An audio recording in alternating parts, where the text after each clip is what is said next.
ഇനി വായിക്കാനുള്ളത് അമ്മയെ കാണാത്തവൻ്റെ കാർമേഘങ്ങൾ എന്ന ലേഖന ഭാഗമാണ്. അതെഴുതിയത് UA ഖാദറാണ്. ഇദ്ദേഹം ബർമയിലാണ് ജനിച്ചത്. ഇദ്ദേഹത്തിൻ്റെ മാതാവ് ബർമാക്കാരിയായിരുന്നു, പിതാവ് കേരളീയനും. രണ്ടാം ലോക മഹായുദ്ധകാലത്ത് ഇദ്ദേഹം പിതാവിനോടൊപ്പം കേരളത്തിലേക്ക് പലായനം ചെയ്തതാണ്. പിതാവിൻ്റെ നാട് കൊയിലാണ്ടിയായിരുന്നു. അവിടെയാണ് പിന്നീട് ഖാദർ വളർന്നത്. 1957 മുതൽ ദേശാഭിമാനി ദിനപത്രത്തിൻ്റെ പ്രപഞ്ചം വാരികയുടെ സഹപത്രാധിപരായിട്ടും ആകാശവാണി കോഴിക്കോട് നിലയത്തിലും കോഴിക്കോട് മെഡിക്കൽ കോളേജിലും ഇദ്ദേഹം ജോലി ചെയ്തിട്ടുണ്ട്. 2020 ഡിസംബർ 12 കോഴിക്കോട് വെച്ച് ഇദ്ദേഹം മരണപ്പെടുന്നത്. അഘോരശിവം, ഒരു പിടി വറ്റ്, തൃക്കോട്ടൂർ പെരുമ, അടിയാധാരം, കളിമുറ്റം, പന്തലായനിയിലേക്ക് ഒരു യാത്ര തുടങ്ങിയവ ഇദ്ദേഹത്തിൻ്റെ പ്രധാനപ്പെട്ട കൃതികളാണ്. ഇതിൽ തൃക്കോട്ടൂർ പെരുമ എന്ന കഥാസമാഹാരത്തിന് കേരള സാഹിത്യ അക്കാദമി അവാർഡും അഘോരശിവം എന്ന നോവലിന് കേരള സാഹിത്യ അക്കാദമി അവാർഡും ലഭിച്ചിട്ടുണ്ട്. ഇനി നമുക്ക് പാഠഭാഗം വായിക്കാം. ജന്മദേശത്തെക്കുറിച്ചുള്ള ചിതറിയ ചിത്രങ്ങളും ആ സങ്കട കണികകളും ഒന്നൊന്നായി ഇടവിട്ടിടവിട്ടു കോർത്ത് ഒരു കഥയാക്കുവാനുള്ള എൻ്റെ ശ്രമങ്ങൾ പരാജയപ്പെടുന്നു. ചോദ്യം മനസ്സിൽ ഊറിക്കൂടുന്നു. ഏതാണ് എൻ്റെ ദേശം? പെറ്റുവളർന്ന ബർമയിലെ ബില്ലീൻ എന്ന ഗ്രാമമോ? മാപ്പിള എലിമെൻ്ററി സ്കൂൾ മുതൽ ബോർഡ് ഹൈസ്കൂൾ വരെ പഠിച്ച് ഉസാങ്ങാൻ്റെയകം എന്ന തറവാട്ടു വീട്ടിൽ ഒറ്റയാനായി കഴിഞ്ഞു വളർന്നു വലുതാകുന്നതിനിടയിൽ ചവിട്ടി നടന്ന മണൽപാതകളും പള്ളികളും പള്ളിക്കുളങ്ങളും പ്രാകൃതാചാര വിശ്വാസങ്ങളും ജീവിതശീലങ്ങളും സമ്മാനിച്ച കോവിൽ കണ്ടി ദേശമോ? പെണ്ണും പെടക്കോഴിയും ഞാനെന്ന സ്വത്വത്തിന് മേൽവിലാസവും പെരുമയും കനിഞ്ഞു സമ്മാനിച്ച എൻ്റെ വാർദ്ധക്യത്തിന് ശയ്യയൊരുക്കിയ തൃക്കോട്ടൂരംശം പാലൂര് ദേശമോ? എനിക്കറിയുന്നില്ല. ബില്ലീൻ എൻ്റെ ഹൃദയദേശം, പന്തലായനി അംശം കോവിൽക്കണ്ടി ദേശവും തൃക്കോട്ടൂരംശം പാലൂര് ദേശവും എൻ്റെ ജീവിതവിലാസങ്ങളുടെ ദേഹവും ദേഹിയുമായ ഇടങ്ങൾ കൊള്ളുന്ന ദേശദ്വയം. ഇങ്ങനെ അറുത്തുമുറിച്ചു പറയുവാനും എനിക്ക് ശക്തി പോരാ.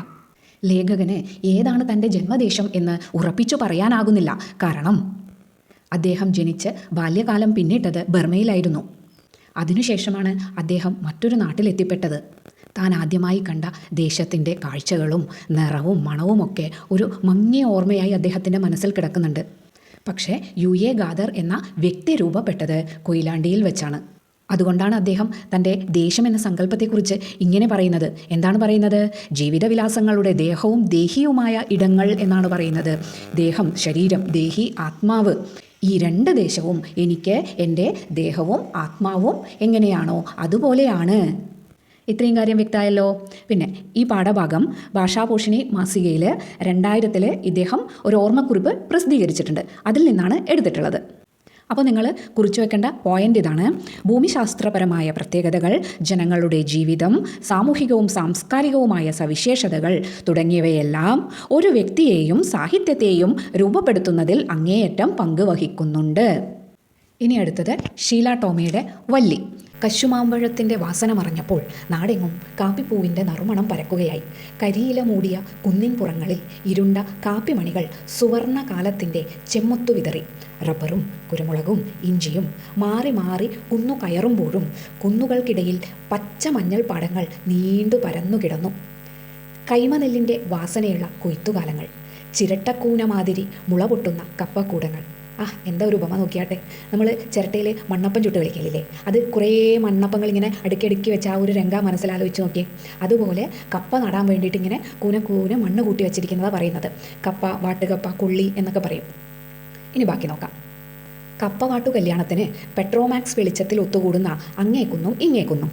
അന്നെല്ലാം രാവേറെ നീളുന്ന ഉണ്ടക്കണ്ണൻ കുമാരൻ്റെ നുണക്കഥകൾക്കായി ദേശം ഉറങ്ങാതിരുന്നു.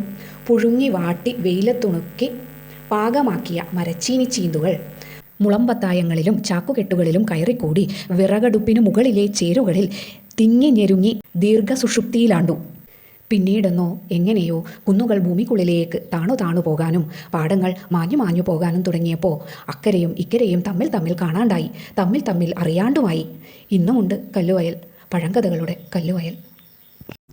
വയനാടിലേക്ക് കുടിയേറിയ 3 തലമുറകളുടെ കഥ പറയുന്നതാണ് ഷീല ടോമിയുടെ വല്ലി എന്ന നോവൽ.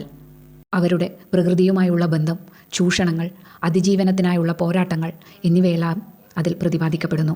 കൂടാതെ വയനാടിൻ്റെ സാംസ്കാരിക സവിശേഷതകളും കാർഷിക സംസ്കാരവും കാലാന്തരത്തിൽ മാഞ്ഞുപോകുന്നു എന്നൊരു ഓർമ്മപ്പെടുത്തലും കൂടി ഈ നോവൽ നിർവഹിക്കുന്നു. ഇനി പഠന പ്രവർത്തനങ്ങളിലേക്ക് പോകാം. എന്താണ് ഒന്നാമത്തെ ചോദ്യം? എഴുത്തുകാർ ദേശത്തെ ആവിഷ്കരിച്ചത് പരിചയപ്പെട്ടല്ലോ. അവയുടെ സവിശേഷതകൾ കണ്ടെത്തുക. എന്തൊക്കെ സവിശേഷതകളാണ് ഈ പാഠഭാഗം വായിച്ചപ്പോൾ നിങ്ങൾക്ക് മനസ്സിലായത്?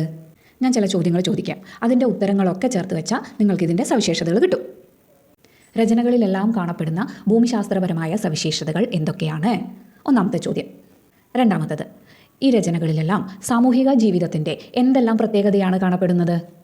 മൂന്നാമത്തത്, കാലത്തിൽ വരുന്നത്, അതായത് പണ്ട് കാലത്തും ഇപ്പോഴുള്ള കാലത്തും അങ്ങനെ കാലത്തിൽ വരുന്ന എന്തൊക്കെ മാറ്റങ്ങളാണ് ഈ രചനകളിൽ പറഞ്ഞിരിക്കുന്നത്? അതുപോലെ തന്നെ ഓരോ എഴുത്തുകാരും ദേശത്തെ വ്യത്യസ്തമായ തരത്തിലാണ് ആവിഷ്കരിച്ചത്, അല്ലേ? അങ്ങനെ ആവിഷ്കരിച്ചതിൻ്റെ സവിശേഷതകൾ എന്തൊക്കെയാണ്?